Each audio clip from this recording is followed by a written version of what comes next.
ओम श्री गुरुवे नमः। आदरणीय आई.एस. पांडे जी, आदरणीय प्रमोद शर्मा जी, आदरणीय राम मुबारक गुप्ता जी, अन्य हमारे सम्मानित जन, उपस्थित भाई बहनों, मेरा विशेष रुचि विचार क्रांति में रही है। 3 घटनाएं मेरे सामने आई हैं जिससे मुझे झकझोर दिया कि आचार्य श्री राम शर्मा चाहते क्या। एक मेरे मित्र थे, हाईकोर्ट के बहुत वरिष्ठ वकील थे और स्टेशन काउंसिल भी हुई है भारत सरकार की ओर से। हर हफ्ते गुरुजी से मिलने शाम को जाते थे, हर हफ्ते। एक बार अनाउंसमेंट कराया गुरुजी ने, जेके सिन्हा लखनऊ से आए, कृपया गुरुजी से मिलने के लिए उन्होंने बुलाया गया। पहुंचे, वो लिख रहे थे। लिखते लिखते उनको बगैर देखे ही कहा, मुझे ज्ञात हुआ कि आप हर हफ्ते आते हैं, लगता है आप लॉयर का काम करते हैं, क्यों आते हैं हर हफ्ते आप हमारे पास। उन्होंने उत्तर दिया कि दर्शन करने आते हैं। पलट के कहा कि क्या दर्शन करने हैं आप, मुझसे अच्छे आप कपड़े पहने, में तो खादी का कुर्ता पहना हूं, मलमूत्र मेरे शरीर में, आपके शरीर में। पलट के 3 बार कहा, क्या वाकई मेरे दर्शन करना चाहते। 3 बार कड़कती आवाज में, मैंने अपने रक्तों को जलाकर युग साहित्य का सृजन किया है, इसे पढ़ो और पहुंचाओ। मैं तुम्हारी चौकीदारी करूंगा, तुम्हारे पीछे चलूंगा, तुम्हें यहां आने की आवश्यकता नहीं है। ये शब्द गुरु जी थे। मैंने सिन्हा साहब से पूछा, मेरे मित्र में, ये तुम अपने मन से बोल रहे हो, गुरु जी ने कहा था। बोला हम 2 ही आदमी, तीसरा था ही नहीं। गुरु जी बोल रहे थे, मैं सुन रहा था, वो बैठे थे, मैं खड़ा था। सिन्हा साहब अब भी हैं। ये क्या है, प्रत्यक्ष प्रमाण है, क्योंकि हमें इन बातों पर ऐसे मिले, हमने गुरु जी को देखा नहीं। मैं 95 में मिशन से जुड़ा हूं ना, माता जी को देखा। ये घटनाएं हमको झकझोर देती। एक जगह मैंने गुरु जी का लेख पढ़ा था, बेटा जब दुनिया में, विश्व में हैजा फैलती है, वैसे तो जीवन में हम डॉक्टर पास जाते हैं, अपनी दर्द बीमारी बताते हैं। हैजा फैलती है तो डॉक्टर घर मेडिसिन लेके पहुंचता, हर घर में जाता। इसी प्रकार पूरी अज्ञानता ने पूरे विश्व को निगल लिया है। इस अज्ञानता का इलाज सद्ज्ञान में है। तुम सद्ज्ञान लेके डॉक्टर बन के पहुंचो, उनका दुख दूर करो, यही भगवान का काम है। आगे क्या लिखा, भगवान केवल ज्ञान में है और कहीं भी नहीं है। ज्ञान जब बढ़ाओगे तो भगवान के पाओगे।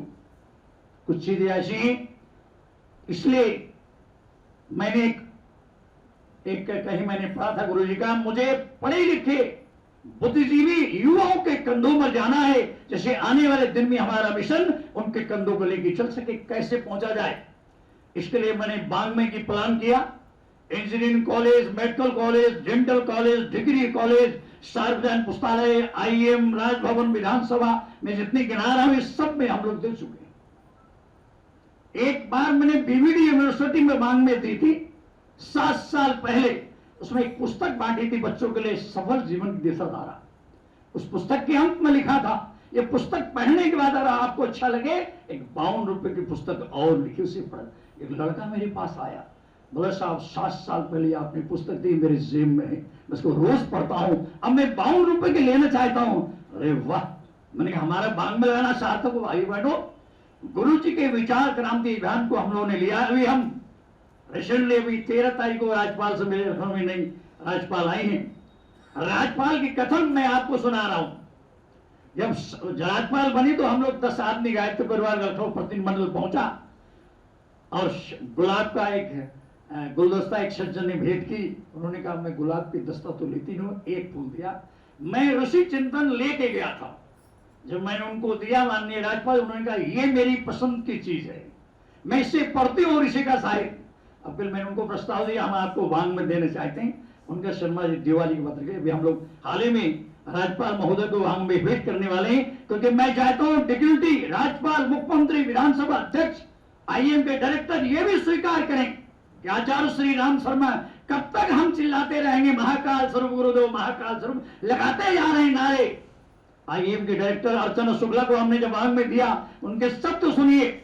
जब बोलने के लिए खड़े हो गए, आई.एस. पांडे जी मौजूद, इनके सामने की बात है।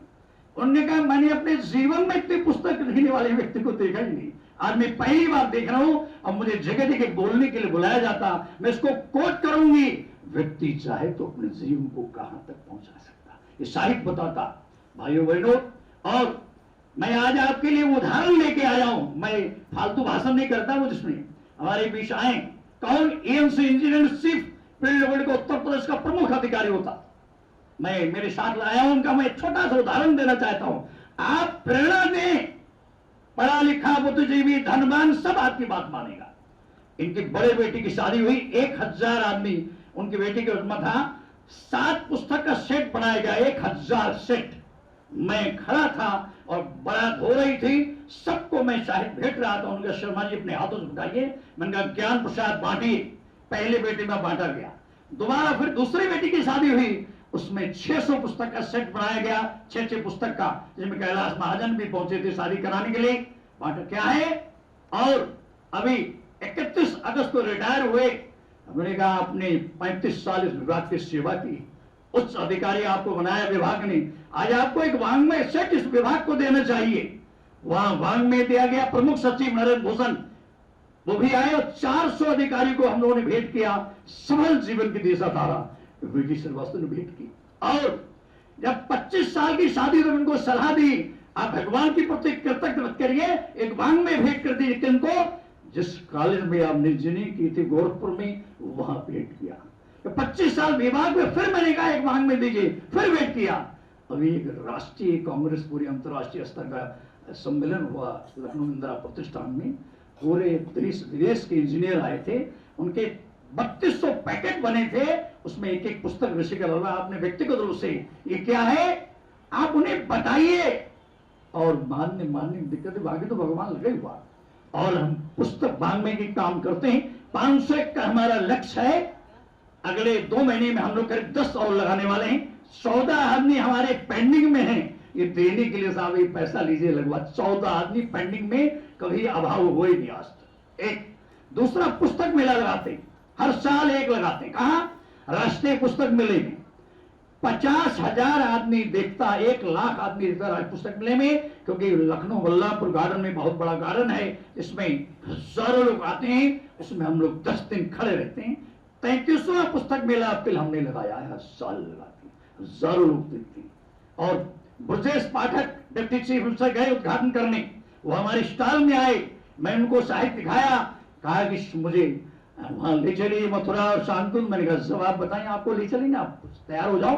बोला ऋषि को और भी जानना चाहते हैं। भाइयों बहनों, विचार क्रांति अभियान अगर इसको छोड़ के केवल आप प्रवचन करेंगे, केवल यज्ञ कराएंगे, केवल मंच में बैठने का प्रयास करेंगे, केवल ट्रस्टी बनने का प्रयास करेंगे, केवल अगले को गिरा के उठना चाहेंगे, तो कौड़ी की हो जाएंगे, हाथ खाली हो जाएगा। ऐसा स्थिति आएगी, आपका परिवार भी आपको स्वीकार नहीं करेगा। पड़ोसी से छोड़ दो, आप यही कहते रहो मेरी बात कोई मानते ही नहीं, मेरी कोई मानते ही नहीं, ये हो जाएगा। इसलिए गुरु जी को साथ लीजिए। स्पष्ट कर दिया गुरु जी ने। अब चेतन जी हमारे बीच नहीं। एक बार मुझे चेतन जी ने फोन किया, बोलो मानंद जी मैं जीवन में वांग्मय स्थापना कार्यक्रम नहीं करा पाया, मैंने अपनी आंखों से आपको देखना चाहता हूं कैसे करते। मैंने आइए 3 वांग्मय मैंने सेट किया, उनके लगाने के 2 लगा के हम लोग जा रहे थे। मेरे बगल में चेतन जी बैठे, 3 गाड़ियां साथ चल रही थी, सांस उनको फूल रही थी। मुझे लगा बुजुर्ग हैं, ज्यादा काम होगा, तो मैंने हाथ जोड़ के विनम्र प्रार्थना की, मैं क्षमा चाहता हूं आप पर काम ज्यादा पड़ गया। तो उनका उत्तर सुन के मेरे होश उड़ गए कि यार हमारे गुरु इस स्तर के। उन्होंने कहा कि 35 साल पहले मैं गुरु जी के पास गया, मुझे सांस फूले, गुरु जी मैं कैसे काम करूंगा? बेटा तेरी हड्डियां घिस के काम लूंगा, तेरी हड्डियां घिस के काम लूंगा। मौत तो मेरे बाएं हाथ में मैंने रखी है और बाएं हाथ में मुट्ठी में मैंने मौत को बांधा। ये बोले खोलूंगा तो तू मरेगा, ऐसा नहीं मरेगा। 35 साल तू मेरा काम करेगा। तो कहने लगे मानो जी 35 साल लगभग पूरे होने चले, जीवन कम थी, शायद 6 महीने के बाद एक्सपायर हो गए। ऐसे गुरु के साथ हम हैं, ये प्रमाण है। इससे बड़ा प्रमाण आपको हमको किससे मानना, किससे मानना? आज मैं वीके श्रीवास्तव को लेके आया हूं, मेरे सहायक प्रमुख ट्रस्टी भी उच्च अधिकारी रहे। और एक और आपने, मैं आपको एक और एग्जाम्पल देता हूं। सभी ट्रस्टों में झगड़ा होता, बवाल होता। हमारे ट्रस्टों में 22 साल हो गए, कभी झगड़ा नहीं। हम मालूम क्या कहते हैं, आप काम करो न करो मेरे साथ चलो, सम्मान पाओ, गुरु जी की कृपा पाओ, फिर तुम्हें क्या चाहिए? जो चाहिए बोलो। तो ज्ञान प्रसाद में एक एक पुस्तक लेके जाते हैं, और ज्ञान प्रसाद नाम रखा उसका। हर घर में 150 घरों में तो रोज ही हम लोग एक पहुंचाते हैं, ज्ञान पहुंचाते हैं। आपको भी करना चाहिए, और ये नहीं करेंगे मनोबल भी कमजोर होगा, आत्मबल भी कमजोर होगा, हिम्मत भी नहीं पड़ेगी। आप सुनते रहेंगे, कुछ कर नहीं पाएंगे। हम सुनते हैं, उसको एक्शन में लाते हैं। आज मैंने सुबह के प्रकरण से मैंने विकेश कहा, यार कुछ पैसा देना चाहिए, ये मौका हाथ से निकल न जाए, क्योंकि पता नहीं कब जीवन बैठ जाए। इसलिए भाइयों बहनों, साहस जुटाइए। साहस भगवान देता, भगवान विचारों में है, विचार को गले लगाइए। गुरुजी तो साथ चलने को तैयार है, उसमें कोई दिक्कत नहीं। जब तक तो हम सर्विस में थे, थोड़ा सा कम भाग ले पाते थे। प्रतिभा का प्रयोग या अंशदान, इसी के सहारे आगे बढ़ रहे थे। और अब तो स्वतंत्रता है और पूरी तरह से हम इस कार्य को कर रहे हैं। और जहाँ भी हमारे परिवार में जब भी कोई सुख या दुख का कार्य होता है, उसमें साहित्य वितरण ही होता है शुरू से ही। चाहे वो हमारे बच्चों की शादियों में रहा हो, या कभी माताजी या पिताजी के निधन पर रहा हो, तो उसमें साहित्य वितरण का कार्य अग्रणी कार्य होता है। इसके अलावा भी जहाँ भी हम लोग जाते हैं, साहित्य को ही बढ़ावा देते हैं। अपने सभी स्थलों पे जहाँ मैं नौकरी किया, जहाँ मैं पढ़ा हूँ, सब जगह वाङ्मय का स्थापना कराया है। और साहित्य विस्तार से ही हम लोगों को सब वहाँ लखनऊ में जानते हैं कि ये अच्छे कार्य में लगे हुए हैं। और यही हम लोगों की, हमारी आप लोगों से भी प्रार्थना है कि गुरुदेव के साहित्य को घर घर तक पहुंचाएं, जन जन तक पहुंचा दें। यही उनकी भी मंशा थी। और इस मंदिर निर्माण के लिए हम लोग सतत प्रयासरत रहेंगे। जो भी संभव हो सकेगा वो हम लोग करते रहेंगे। इसी बात के साथ समाप्त करता हूँ। धन्यवाद। मुझे पता भी नहीं था कि मुझे ये सौभाग्य मिलेगा कि मंच पर कभी बोलूंगा। लिखना आता है, बोलना आता नहीं है। सहयोग करता रहता हूँ। और जब ये मंदिर बनना शुरू हुआ था, तो हमने सबसे पहले कनॉट प्लेस में एक कार्यक्रम आयोजित किया था। और उसमें जो भी दिल्ली के ज़्यादा से ज़्यादा लोगों को बुलाया गया था। और वहाँ से एक बीजारोपण हुआ वो दिल्ली में, जो अभी तक चल रहा है। कुछ ना कुछ अनुदान उसमें आता रहता है, और मौके पर भी काफ़ी कुछ आ गया था। और अभी भी हमारा प्रयास वहाँ पर है कुछ ना कुछ करने का। और आप लोग भी इस तरह के आयोजन वहाँ कर सकते हैं, कुछ गोष्ठियाँ करें और यहाँ से लोग आएँ, वो अपना प्रस्ताव रखेंगे मंदिर का और अपनी बात को आगे बढ़ाएं। और कुछ ना कुछ, अभी ज़्यादा लोगों तक ये पता भी नहीं है कि मथुरा में इस तरह का हम लोग कुछ कर रहे हैं, क्योंकि ज़्यादा कुछ अखबारों में भी नहीं आ पाता। अभी एक प्रज्ञा अवतार नाम का अखबार जो है, उसका विमोचन 12 नवंबर को होना है। उसमें ये मंदिर का पूरी परियोजना उसमें प्रकाशित की जा रही है। हो सकता है उससे कुछ लोगों को प्रेरणा मिले, और ये अच्छा है। और हम ज़्यादा कुछ नहीं कर पाएंगे। हम बस ये चाहेंगे कि हमें समय समय पे पांडे बाबूजी और मथुरा से जो भी मार्गदर्शन मिले, या जैसे यहाँ पे उमानंद जी हैं, अभी मैं लखनऊ में रहा 2-4-5 दिन, तो इनका काम देख के मुझे बड़ी प्रसन्नता हुई कि उसके बाद ही हमने इनको फ़ोन किया, और काफ़ी इनका बड़ा अच्छा काम है। तो इस तरह के लोग एक दूसरे को, मतलब जो संवादहीनता है वो खत्म होके हम लोग एक दूसरे को बताएं, और उससे एक दूसरे से हम लोगों को प्रोत्साहन मिलेगा। तो ये हम चाहेंगे कि समय समय पे इस तरह के आयोजन भी होते रहें, और जहाँ कहीं रुकावट आए वो तो हमको पांडे बाबूजी से जो भी दिशा निर्देश मिलेगा उसको हम पालन करें। मैं बहुत छोटा कार्य करता हूँ, और छोटा सा मेरा व्यवसाय भी है। मैं सिलाई का काम करता हूँ, लेकिन सिलाई के कार्य के साथ साथ अपने गुरु का भी काम करते रहता हूँ। मेरे गुरुदेव अपने दुकान में अगर बाहर नहीं जा पाता, तो दुकान से ही प्रयास करता हूँ कि हर कस्टमर को एक साहित्य भेंट करूँ। और साथ में हमारी एक लगा हुआ है, क्या बोलते हैं, उसमें साहित्य हैंगर लगा हुआ है, उस पर लिखा हुआ है निःशुल्क पुस्तकें, जिन्हें भी ले जाना है एक पुस्तक निःशुल्क ले जा सकता है। और मैं हर कस्टमर को अपने एक पुस्तक अवश्य देता हूँ। ये पहला मेरा काम हुआ। साथ ही साथ रविवार का दिन मैं प्रतिदिन देता हूँ अपने मिशन के लिए, मिशन के कार्य को बढ़ाने के लिए। और अभी एक प्रज्ञा केंद्र के लिए बहुत सारी धनराशि इसमें खर्च किया हूँ कि हमारे युवा आएँ और उसको काम को आगे बढ़ाएं। अब यहाँ पे मैं आया हूँ और युग निर्माण में पढ़ा कि हमारा ये जो नया भवन बन रहा है, मैंने भी संकल्प लिया कि अपनी तरफ से एक छोटी सी राय यहाँ संकल्प लूँगा कि अधिक से अधिक लोगों को जाकर वहाँ बताऊँगा कि ऐसे जो मंदिर जो बन रहा हमारा, उसमें आप सब लोग सहयोग करिए, अपना नाम लिखवा लीजिए, ये जीवन धन्य हो जाएगा। गुरु का तो मुझे बहुत सारा अनुदान और वरदान मिला है, बताने का समय नहीं है, लेकिन ये मान के चलिए कि गुरुदेव का असली प्रसाद वही है, ज्ञान प्रसाद, ज्ञान यज्ञ।